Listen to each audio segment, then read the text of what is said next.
রাত্রে ঘুম ধরে না, সকালে উঠতে ইচ্ছে করে না, বাড়িতে বসে থাকলে বোরিং লাগে, বাইরে গেলে বাড়িতে আসতে মন করে, টপার হওয়ার স্বপ্ন দেখি কিন্তু পড়ায় মন বসে না, একটু ভালো মানুষ হওয়ার চেষ্টা করি কিন্তু এই সোসাইটি হতে দেয় না, সিঙ্গেল থাকলে ভালো লাগে না, বাট না লাগলেও করার কিছু থাকে না, আমার কোনো লাভ লস নেই আমার। হ্যালো ভাই। হ্যাঁ ভাই বল। আইসক্রিম খাবি? না রে ভাই, আমি আইসক্রিম খাবো না, আমার প্রচন্ড জ্বর এসেছে ভাই। আমি টাকা দেবো। কে বললো আমি খাবো না?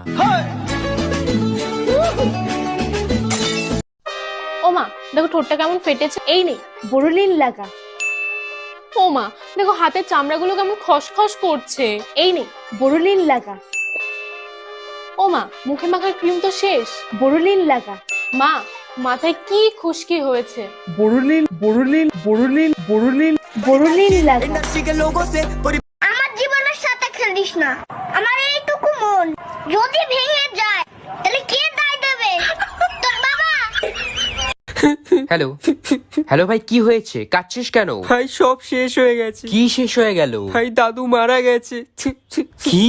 হ্যাঁ ভাই, তুই তাড়াতাড়ি চলে আয় আমাদের বাড়িতে। কিন্তু ভাই আমি তো যেতে পারবো না রে। কেন? আমার একটা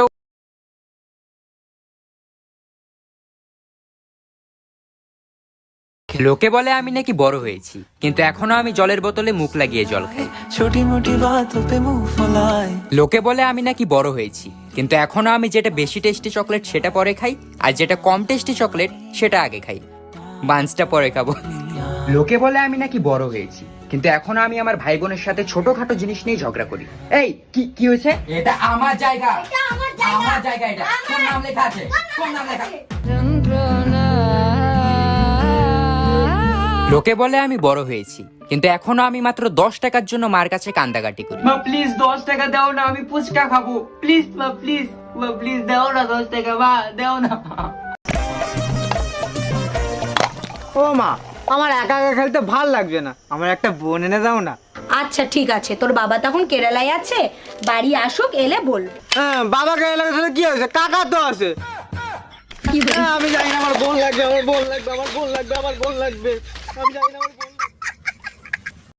তুমি ফুল আমি পাতা, তুমি বৃষ্টি আমি ছাতা, তুমি নীল আমি লাল, তুমি মিষ্টি আমি ঝাল, তুমি চাঁদ আমি আলো, তুমি পাগল আমি ভালো, লাভ ইউ সোনা।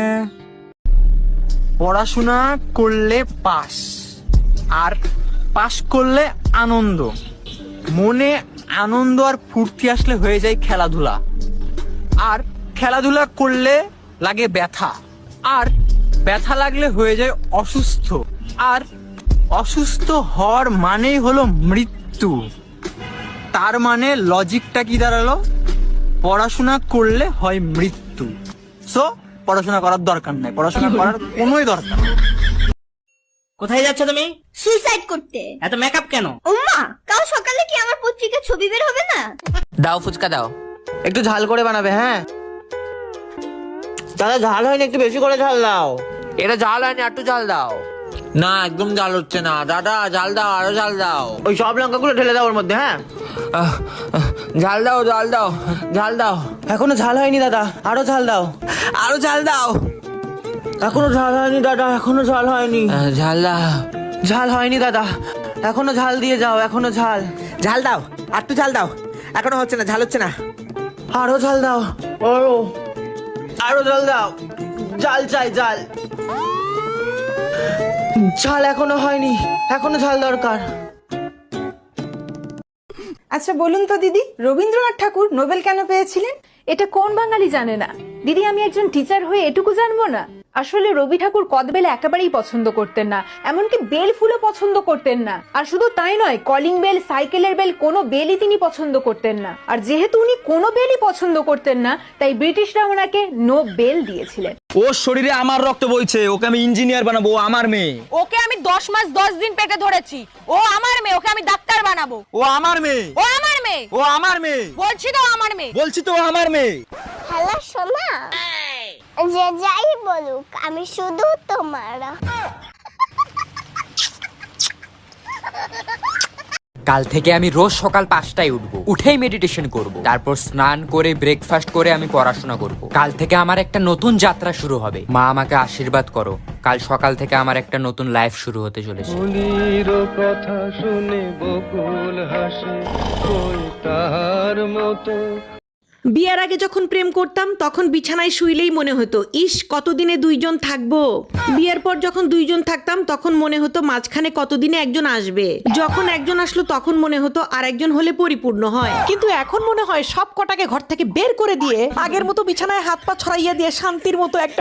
মামা ফুচকা তো ভালো হয়েছে, কিন্তু ওয়াশরুম থেকে এসে কি ভালো করে হাত ধোন? দেহেন আপা, আমাগো কাজ থাকে সারাদিন জাল আর লাল মরিচ লইয়া, তো বাথরুম থেকে আসার পরে হাত ধুই কিনা জানি না, তবে বাথরুমে যাওয়ার সময় অবশ্যই হাতটা ধুইয়া যায় সাবান দিয়া।